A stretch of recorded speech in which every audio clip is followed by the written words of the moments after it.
consecutive World Cup. Well, Graham, the road to Qatar starts again. It's been over 550 days. Just to remind everyone what it means to make a World Cup, we're sitting right at the spot that you were at as an assistant coach for the Socceroos in 2005. What does it mean to make a World Cup? Yeah, that was a crazy special night. This is a special stadium. You know, back in '99, just before the 2000 Olympics, we opened the stadium, Australia against Brazil, the Socceroos, and you know, you look at the history of the Socceroos here at this stadium, it's been fantastic. And you know, even the last qualification series here with under Ange Postecoglou beating Honduras here, and as well as Syria, to make the World Cup. And you know, when it's full, it's crazy.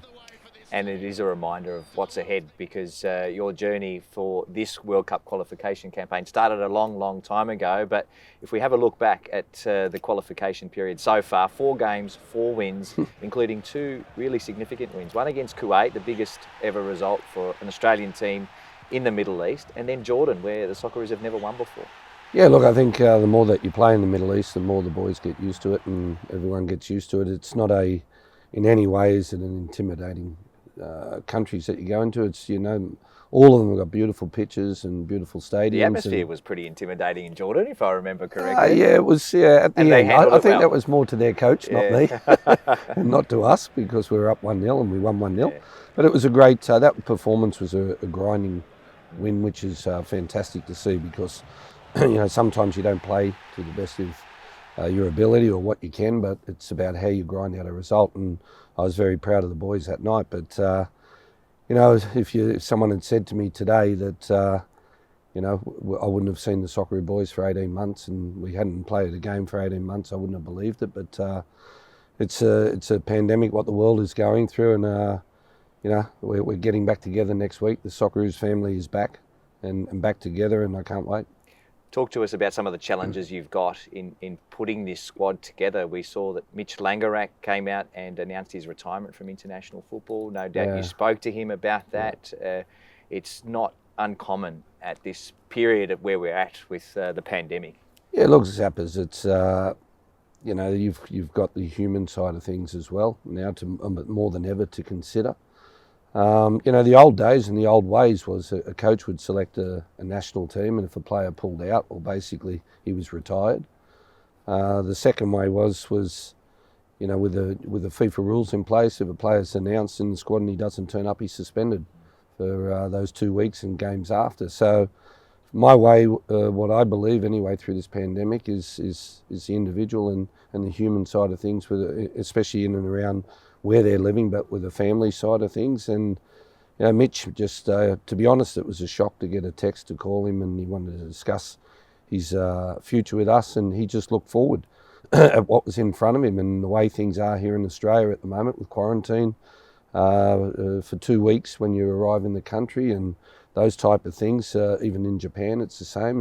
It made you know, instead of being away for 10 days, you're away for 24 days away from family. So I've got a number of players in this squad that are, you know, looking at those type of issues for this camp, but also we've got a couple of boys that are copped injuries as well. So unfortunately, I won't be able to officially name the squad until a bit later than normal because of these issues at the moment. Talk to us about what's ahead for you as a coaching staff and the players. First, acclimatisation in the UAE. You know, I'll get there a couple of days before the players. I've been so grateful, and to be honest, Zappa, so grateful to the European clubs. They're, you know, the FIFA window is until the 31st of May. They don't have to release the players till the 31st, but due to the fact that we've got a good relationship with the clubs overseas, we're in communication with them all the time, that they, as soon as their competition's finished, they're releasing the players. So fortunately, I'll be able to get 13, 14 players across to the UAE on about the 25th of May. And that'll give us 10 days before our first game in Kuwait. And acclimatisation, especially in those conditions, is crucial, because it's we're going to go into extreme conditions, but you know, my mentality is we don't use that as an excuse. It is what it is. It's the same for the other teams in the group, and it's same for another 5 different groups in the World Cup qualifiers spread out around the Middle East. So there's about 20 teams having to do it, and we're just one of them. So it's been great that the European clubs have helped us with the early release of players, and we'll get ourselves ready for the Q8 game. And with the A-League finals coming up, there will be some Socceroos who are a part of the A-League teams. Talk us through the challenges there you've had to face, discussing that with those players.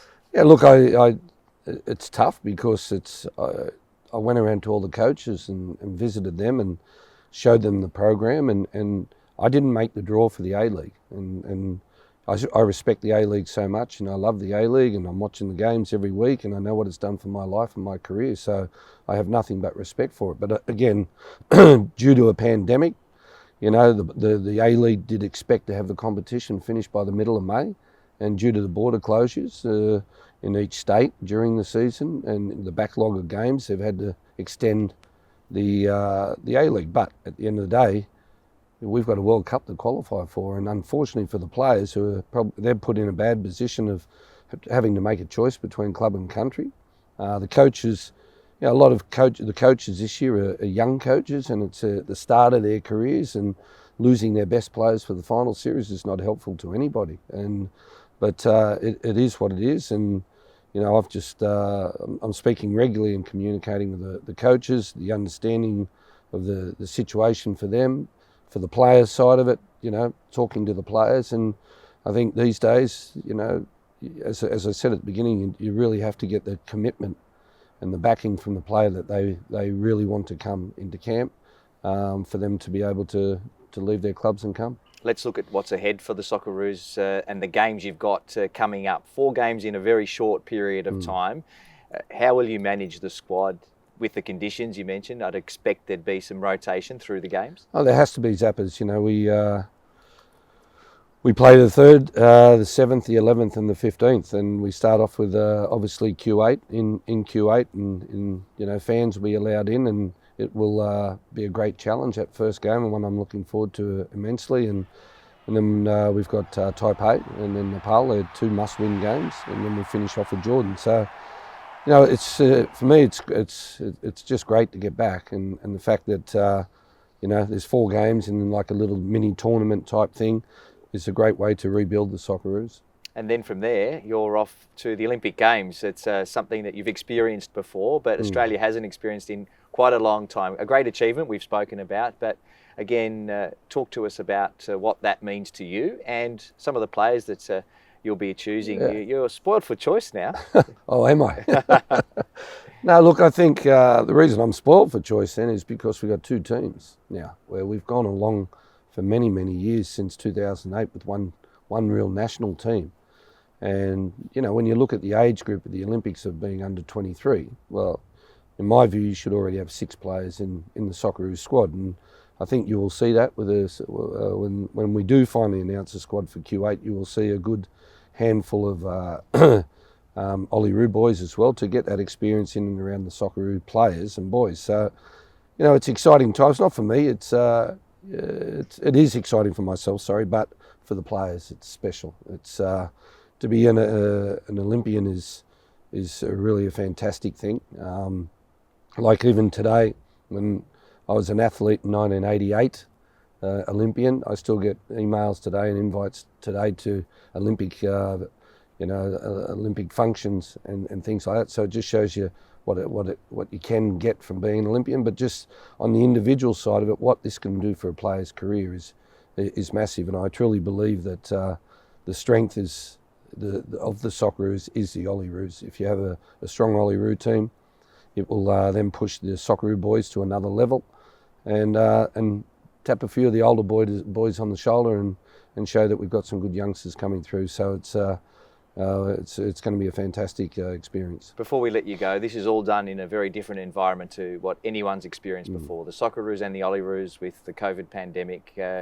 Players will be missing families, staff will be missing families. What have you done to prepare for this extraordinary occasion over the next few months, something that we haven't had to experience before? Yeah, look, again, when I signed up for this role, I never thought I'd have to move away 6 months to 12 months from my wife and my kids and my family and my grandkids. So, but it is what it is. It's I'm very passionate about about the nation and the country and the game of football, and and the Socceroos, and just wanting to help the kids and help the players individually, because it's their careers. It's, you know, you only have a short lifespan as a professional footballer, and you know, these type of experiences are unique. And when you look at, you know, the history of Australian football and the Socceroos, you know, 606 players have only ever played for the Socceroos in 100 years.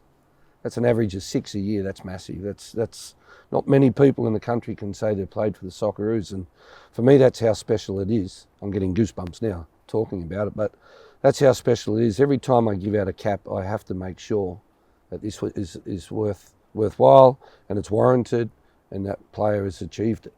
And, you know, and then with the Olympic team, the stats show that there's only ever been 84 Olympic footballers that's ever represented Australia at the Olympics. So it just shows you what a unique experience it is. And, you know, it's such an honour to be part of and to coach the country. But at the end of the day, again, it's just about helping the kids, the players.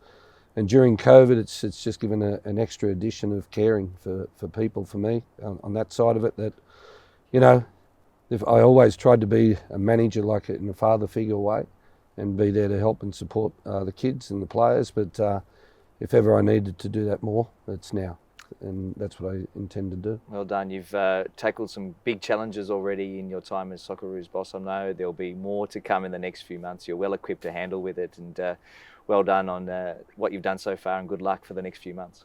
Mate, thank you, and thank you to all the fans, and it's going to be great to get the fans to see the Socceroos back on the field again.